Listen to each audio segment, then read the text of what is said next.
গত মঙ্গলবার সকাল থেকেই মনটা কেমন চাইনিজ চাইনিজ করছিল। এই জোম্যাটো খুলে ঝটপট ন্যানোডুজি থেকে আমি অর্ডার করে দিয়েছিলাম এই চাইনিজ প্ল্যাটারটা। প্যাকেজিংটা কি সুন্দর, তাই না? এটাতে ছিল 2 পিস চিকেন মোমো, একজনের কোয়ান্টিটির শ্রিম্প ফ্রাইড রাইস আর ফিশ ইন ডেভিল সস। মোমোগুলো যে কি নরম আর ফ্লেভারফুল ছিল, কি বলবো।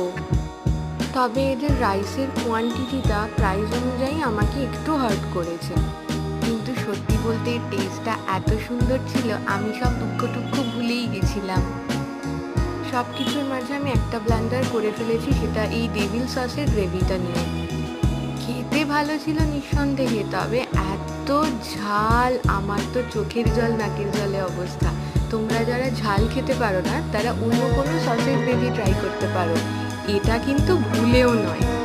ওভারঅল আমার ব্লান্ডারটা বাদ দিলে কম্বোটা কিন্তু